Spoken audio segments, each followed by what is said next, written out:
ஓய்வூதியம் பெறுபவர்கள் எந்தெந்த மருத்துவமனைகளில் சிகிச்சை பெறலாம், சிகிச்சை தொகை உள்ளிட்ட விவரங்களுடன் கூடிய இணையதளம் மற்றும் செயலி வரும் அக்டோபர் மாதம் வெளியிடப்படுகிறது.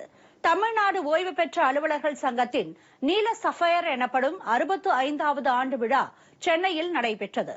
இதில் சிறப்பு விருந்தினராக தமிழ்நாடு கருவூலம் மற்றும் கணக்கு ஆணையர் விஜயேந்திர பாண்டியன் கலந்து கொண்டார். அப்போது பேசிய அவர், தமிழ்நாட்டில் 7 லட்சத்திற்கும் மேற்பட்டோர் தமிழக அரசு மூலம் நேரடியாக ஓய்வூதியம் பெற்று வருவதாக கூறினார். அதில் 60 விழுக்காட்டினர் 80 வயதை தாண்டியவர்கள் என்றும் 100 வயதை தாண்டியவர்கள் 100க்கும் மேற்பட்டோர் உள்ளனர் என்றும் கூறினார்.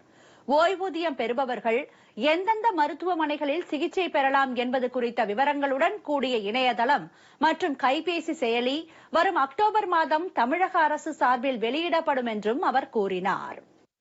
சில திட்டங்கள்லாம் அரசாங்கமே அனௌன்ஸ் பண்ணிருக்காங்க. உங்களுக்கு ஒரு சீனியர் சிட்டிசன் சேவிங் ஸ்கீம்னு ஒரு திட்டம் போயிட்டு இருக்கு. பேங்க் கூட பெருசா பிரபலம் பண்ண மாட்டாங்க. ஏன்னா இந்த திட்டத்துல என்னன்னா 30 லட்சம் வரைக்கும் ஒரு டெபாசிட்ல போட்டுக்கலாம். இதுல 2 அட்வான்டேஜ் என்னன்னா 9% மேல இன்ட்ரெஸ்ட் கிடைக்கும்.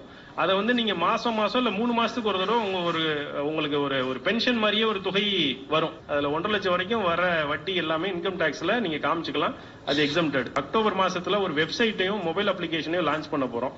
அது எதுக்குன்னா புதிய ஹெல்த் இன்சூரன்ஸை பத்தி நீங்க எல்லா டீடைலும் தெரிஞ்சுக்கலாம். நீங்க கார்டு கூட டவுன்லோட் பண்ணிக்கலாம். உங்களுக்கு எத்தனை எலிஜிபிலிட்டி, எந்தெந்த ஹாஸ்பிட்டல் பக்கத்துல இருக்கு, 1200 ஹாஸ்பிட்டல், எந்த ஹாஸ்பிட்டல்ல என்ன ட்ரீட்மெண்ட்டுக்கு என்ன செலவு எல்லாமே நீங்க பாத்துக்கலாம். ஒரு ட்ரீட்மெண்ட்டுக்கு போறதுக்கு முன்னாடியே நீங்க தயாராகி போய்க்கலாம். அதுக்கேத்த மாதிரி நீங்க கால் பண்ணி பேசிக்கலாம். எல்லா வசதியும் கொண்டு வரோம்.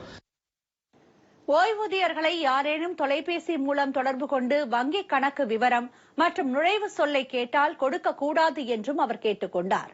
இந்நிகழ்ச்சியில் தமிழ்நாடு ஓய்வு பெற்ற அலுவலர் சங்கத்தின் மாநில தலைவர் மாணிக்கம், பொதுச் செயலாளர் முத்துக்குமரவேல், பொருளாளர் பிரகாஷ் மற்றும் அனைத்து மாவட்ட நிர்வாகிகள் கலந்து கொண்டனர்.